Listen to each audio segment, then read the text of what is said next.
Hi అండి సతీష్. ఈ Sunday ఎపిసోడ్లో ఇవాళ జరగబోయేది ఏంటి, ఎలా ఉండబోతున్న ట్విస్ట్లు ఏం ప్లాన్ చేశారు బిగ్ బాస్ అని చెప్పుకుంది. ఇప్పటికే షాకింగ్ ఎలిమినేషన్ అని చెప్పాలి. శ్రీజ దమ్ము ఎలిమినేషన్ అయితే కంప్లీట్గా అసలు అది వైల్డ్ కార్డుల చేతిలో పెట్టడం అయితే నిజంగా రాంగ్ అని అనిపించింది. ఎందుకంటే కంటెంట్ ఇచ్చే కట్అవుట్ ఆమె నెగిటివ్ పాజిటివ్ అనేది ఆవిడ గేమ్ని బట్టి ఆడియన్స్కి ఎలా రిసీవ్ అయ్యింది అనేది ఆధారపడి ఉంటుంది. కానీ ఖచ్చితంగా షోలో వీళ్ళు ఉండాలి అని ఒక హైప్ ఇచ్చిన కంటెస్టెంట్ కదా. సో మరి వైల్డ్ కార్డ్స్ ద్వారా వాళ్ళని పంపించారంట. నాకు వచ్చిన అప్డేట్ ప్రకారం అదే జరిగిందంట. ఎవరంటే వైల్డ్ కార్డ్స్ ఇప్పటికే చెప్పే కదా, వీళ్ళ డీటెయిల్స్ ఏంటి, బ్యాక్గ్రౌండ్ ఏంటి, ప్రొఫైల్ ఏంటి, ఏ ప్రొఫెషన్ నుంచి వచ్చారు, ఎవరు దివ్యల మాదిరి తెలుసు కదా, ఆమె దువ్వాడ శ్రీనివాస్ ఏమనాలి, దువ్వాడ శ్రీనివాస్ ఫ్రెండా, గర్ల్ ఫ్రెండా, వైఫా ఏంటి, మీరే మెసేజ్ పెట్టండి. అట్టగే ఇంకోటి ఏంటి, నిఖిల్ నాయర్, ఈయన సీరియల్ ఆర్టిస్ట్ అండ్ మోడల్ కూడా. అట్టగే ఆయేష్ జీనత్, ఈవిడ గురించి కూడా నేను మెసేజ్ పెట్టేటప్పుడు పర్సనల్ లైఫ్ జస్ట్ ఇంట్రడక్షన్ ఇచ్చాను కదా, నేనేమో ఆవిడ గురించి పర్సనల్ కామెంట్స్ కూడా ఏం చేయలేదుగా. నిన్న జర్నలిస్ట్ అతిథిలో వీడియో పెట్టేటప్పుడు ఇప్పుడు అసలు నిజంగా ఫైర్ బ్రాండ్ అసలు సీజన్ 6లో 2022లో తమిళ్ బిగ్ బాస్కి వెళ్ళింది. ఒక 64 days ఉండింది, బాగా గేమ్ ఆడింది, సెంటర్ ఆఫ్ అట్రాక్షన్ అయ్యింది, ఒక స్టాండ్ తీసుకునేది. అలాగే కమల్ హాసన్ గారితో కూడా ఏదైనా ఇష్యూ వచ్చేటప్పుడు గట్టిగానే వాయిస్ రేజ్ చేసేది. అసలు నేను తగ్గేదే లేదు, నన్ను అనవసరంగా బ్లేమ్ చేయకండి, నా తప్పు లేదని మాదిరిగా చాలా స్ట్రాంగ్ వాయిస్ రేజ్ చేసింది అక్కడ. అట్లాగే కొన్ని సీరియల్స్లో కూడా చేసి పాపులారిటీ వచ్చింది. ఈ వీడియో మీద ఇప్పటికీ ఎక్స్పెక్టేషన్స్ ఉన్నాయి. ఎందుకంటే ఆ సీజన్ చాలామంది చూస్తుంటారు తమిళ్ బిగ్ బాస్. అది చూసిన వాళ్ళు ఎవరైనా ఉంటే మెసేజ్ పెట్టండి, అప్పుడు ఆవిడ ఎట్లా గేమ్ ఆడిందని. ఆ ప్రొఫైల్ సరే, అవన్నీ మళ్ళీ చాలా లెంత్ అయ్యింది వీడియో. సో అది నేను ఇప్పటికే జర్నలిస్ట్ అదిస్లో వీళ్ళ 6 గురించి కూడా బ్యాక్గ్రౌండ్ ఏంటి ఇవన్నీ పెట్టాను కాబట్టి ఆ వీడియో ఒకసారి చూసేసేయండి. అట్లాగే గౌరవ్, ఈయన కూడా మోడల్ అండ్ ఆర్టిస్టు. రమ్య తెలుసు కదా, అలేఖ్య, చిట్టి పికిల్ సమాజ బాగా ట్రెండింగ్లోకి. సో ఇప్పుడు మీరు గమనిస్తే ఆ మాధురి, రమ్య సోషల్ మీడియాలో ఈ మధ్యన హడావిడి చేసిన బ్యాచ్లో వీళ్ళు ఒక ప్రముఖులు, సోషల్ మీడియా ప్రముఖులు. ఆ రకంగా ఎక్కువగా వార్తల్లోకి, మీమ్స్కి, ట్రోలర్స్కి అందరికీ టన్నుల కొద్ది కంటెంట్ ఇచ్చిన కటౌట్లు ఇవి. సో ఈ వీళ్ళిద్దరు కూడా వస్తూ ఉన్నారు. ఇంకా శ్రీనివాస్ అంటే ఆయన కూడా ఒక సినిమా సుమంత్ తల గోల్కొండ మూవీ వీటిలో కొన్నింట్లో చేశారు.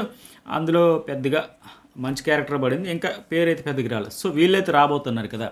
మరి వీళ్ళు ఖచ్చితంగా వైల్డ్ కార్డ్స్ అనేటప్పుడు హౌస్లోకి వచ్చేటప్పుడు షో చూసే వస్తారు. మరి దేన్ని బేస్ చేసుకొని వాళ్ళ ఎలిమినేషన్కి సంబంధించి నిర్ణయం తీసుకున్నారనేది మనం చూసాక మాట్లాడుకుందాం.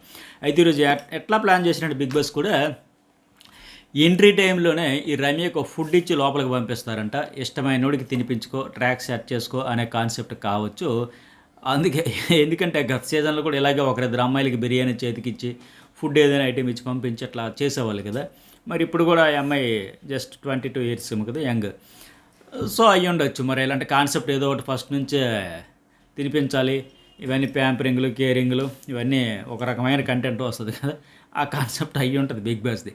అయితే 6 వైల్డ్ కార్డ్స్ హౌస్లోకి ఎంట్రీ ఇచ్చాక లోపల ఉన్న కంటెస్టెంట్లకి మళ్ళీ టాస్కులు పెడతారంట. లోపల ఉండాలి కంటే ఇప్పుడు ఆల్రెడీ వాళ్ళు గోల్డెన్ స్టార్స్ అయిపోయి ఎవరైతే ఉన్నారో వాళ్ళకు ఉండవు. నాకు తెలిసిన ప్రకారం ఇప్పుడు ఎవరైతే డేంజర్ జోన్లో ఉన్నారో వాళ్ళకే మరి రీతు చౌదరి, ఇంకొకరెవరు ఫ్లోరా ఆల్రెడీ ఎవిక్షన్ బోర్డులో వచ్చేసిన ఉన్నారు కదా. సో ఎలిమినేట్ ఫ్లోరా అయిపోతుంది, రీతు కూడా సేవ్ అయిపోతుంది. సో వాళ్ళిద్దరినీ కాకుండా మిగతా 4 ఒకవేళ వీళ్ళు ఆ టాస్కులు పెడతారేమో అనుకుంటున్నా. సంజన, సుమన వాళ్ళు ఉంటారు కదా, వాళ్ళకి సంబంధించి మొత్తానికి డేంజర్ జోన్లో ఉండే వాళ్ళతోనే ఏదో గేమ్ అయితే ఆడబోతా ఉన్నారు. డీమోన్, సంజన సేవ్ అయిపోతే మామూలుగా సేవ్ చేసి వచ్చి వాళ్ళని ఫైనల్గా సుమన్ శెట్టి అండ్ శ్రీజ ఎలిమినేషన్ జోన్లో మిగులుతారు. సో ఇక్కడే ట్విస్ట్ అయితే నేను స్టార్టింగ్లో చెప్పినట్టుగా ఈ ఓటు ఎవరికి అని వైల్డ్ కార్డులుగా వచ్చిన ఈ దివ్యల మాదిరి, రమ్య మోక్ష, Ayesha Jainath, 3 female contestants, 3 male, Gaurav Gupta, Nikhil Nair, Srinivas సాయిని, వీళ్ళందరినీ అయితే బిగ్ బాస్ అడుగుతారంట. ఇందులో హౌస్లో ఉండేదానికి ఎవరు అర్హులు, హౌస్ బయటికి వెళ్ళిపోయేదానికి ఎవరు అర్హులు అని చెప్పేసి సుమన్ శెట్టి వర్సెస్ శ్రీజ. మీ మెసేజ్ ఏంటి ఖచ్చితంగా పెట్టండి. మీరు ఒక ఆడియన్గా మీకంటూ ఒక ఒపీనియన్ ఖచ్చితంగా ఫామ్ అవుతుంది కదా. వీళ్ళుంటే నిజంగా ఫైర్ ఉంటుంది, లేకపోతే కంటెంట్ ఉంటుంది, లేకపోతే చిరాకేస్తుంది, ఇరిటేషన్ వస్తుంది. ఈ సుమన్ శెట్టి ఉంటే ఆట బాగుంటుంది, లేదా శ్రీజ ఉంటే ఆట బాగుంటుంది, లేదా సుమన్ చూస్తే ఇరిటేషన్, లేదా శ్రీజ చూస్తే ఇరిటేషన్, ఎవరని చూస్తే బాగా ఆడారో చూడాలనిపించింది. మొత్తం ఖచ్చితంగా ఒక మెసేజ్ అయితే పెట్టండి. ఎందుకంటే ఇప్పుడు వాళ్ళకి వైల్డ్ కార్డ్స్తో కూడా వాళ్ళ బిగ్ బాస్ హౌస్లో జర్నీని ఉంచాలా పెంచాలా అనేది వాళ్ళ చేతిలో పెట్టాడు కనుక వాళ్ళు ఒక నిర్ణయం తీసుకున్నారంట. ఇక్కడ దీంతో వీళ్ళు ఎక్కువ మంది ఇద్దరైతే దమ్ము శ్రీజ హౌస్లో ఉండాలని, ఒక 4 అయితే సుమన్ శెట్టి ఉండాలని ఓట్లు వేశారంట. ఈ ఓట్ల ఆధారంగానే దమ్ము శ్రీజను ఎలిమినేట్ చేశాడంటే దారుణమే. నాకు తెలిసి మరో ట్విస్ట్ ఏదో ఉంటుందని అనుకుంటున్నా. మరి చూద్దాం, ఏదైనా ట్విస్ట్ పెడితేనే బాగుండేది. ఇప్పుడు ఏంటంటే గతంలో వైల్డ్ కార్డులు వచ్చినప్పుడు దివ్య, ఆయేషారత్నం, షాకీబ్, నాగా వాళ్ళు వచ్చేటప్పుడు ఆ హౌస్ మేట్స్కి ఓట్లు పెట్టేటప్పుడు అప్పుడు హౌస్ మేట్స్కి, ఇప్పుడు వైల్డ్ కార్డ్స్కి. అప్పుడేంటి వాళ్ళు ఓట్లు వేసేటప్పుడు లీస్ట్ ఓట్లు వచ్చాయి దివ్యకి అని చెప్పేసి దివ్యాని లోపలికి తీసుకున్నారు వైల్డ్ కార్డ్గా, మరి కామనర్ కేటగిరీగా. సో ఆవిడతో కలిపి మొత్తం 7 అయ్యారు. ఇప్పుడేంటంటే సేమ్ ఎట్లాగే ఓట్లు వచ్చినా సరే ఆ ఓట్ల ప్రకారం చూసుకుంటే ఎక్కువ ఓట్లు సుమన్ శెట్టి హౌస్లో ఉండాలని వచ్చే కనుక వైల్డ్ కార్డులో 4 వచ్చే కనుక అతను నుంచి శ్రీజాని పంపించారంట.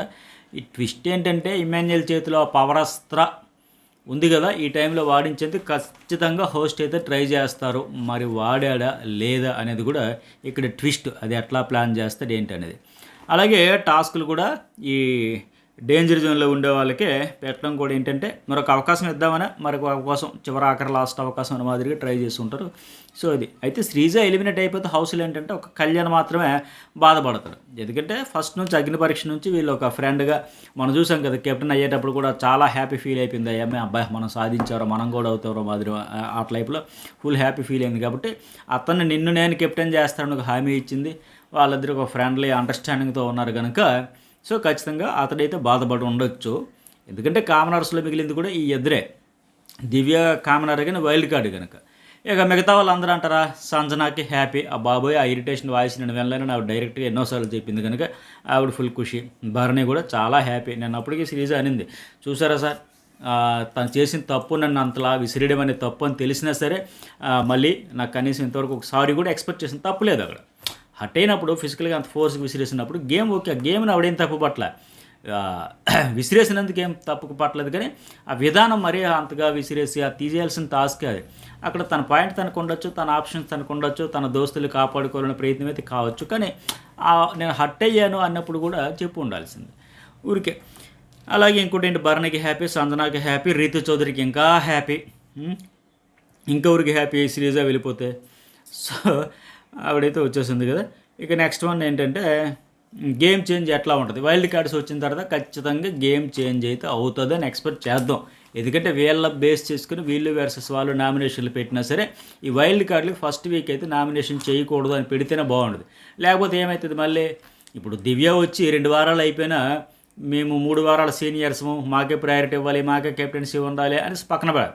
3 వారాల వైల్డ్ కార్డుకి అన్ని చెప్పేటప్పుడు 5 వారాల వైల్డ్ కార్డుకి ఇంకా చెబుతారు కదా, ఈ సీజన్ అంతా చెబుతూనే ఉంటారు. మేము 5 వారాలు ఉన్నాం, నామినేషన్లోకి వెళ్ళాం, ఆడియన్స్ని ఫేస్ చేసాం, మేము శక్తి మేర ఆడుకుంటూ టెనెంట్స్గా చేసాం, ఓనర్స్గా చేసాం, కష్టపడ్డాం, కింద పడ్డాం, మీద పడ్డాం, ఇవన్నీ చెబుతారు. ఇంకా పాలేమేం పూలేమేం మన మల్లారెడ్డి స్టైల్లో అంతా చెబుతారు. సో మరి వీళ్ళకి ఆ అవకాశం లేకుండా ఫస్ట్ వీక్ కామనర్స్గా ఇప్పుడు ఎవరైతే వస్తున్నారో వైల్డ్ కార్డ్స్కి వాళ్ళకి నామినేషన్లో లేకుండా పెడితే బాగుంటుంది. కానీ నాకున్న అప్డేట్ ప్రకారం వీళ్ళు వర్సెస్ వాళ్ళు రచ్చరంబోలో నామినేషన్ ప్రాసెస్ బిగ్ బాస్ అయితే చేస్తాడంట. దానికి సంబంధించి అప్డేట్ రాగానే మీతో అయితే షేర్ చేసుకుంటాం. మరి మీకేమనిపించింది దమ్ము శ్రీజ ఎలిమినేషన్ మీద? శ్రీజ కంటే హౌస్లో వెళ్ళిపోవడానికి ఖచ్చితంగా డిజర్వ్ అనిపించిన కంటెస్టెంట్లు కనీసం 3 పేర్లు చెప్పండి, ఓపెన్గా చెప్పండి. ఒక ఫ్యాన్స్గా కాకుండా లేకపోతే ఇంకేది కాకుండా బేసిక్గా ఏంటి, హౌస్ అంటేనే కంటెంట్ కంటెంట్ కంటెంట్ కంటెంట్. అది పాజిటివ్ అయినా నెగిటివ్ అయినా మనం దాని గురించే మాట్లాడతాం.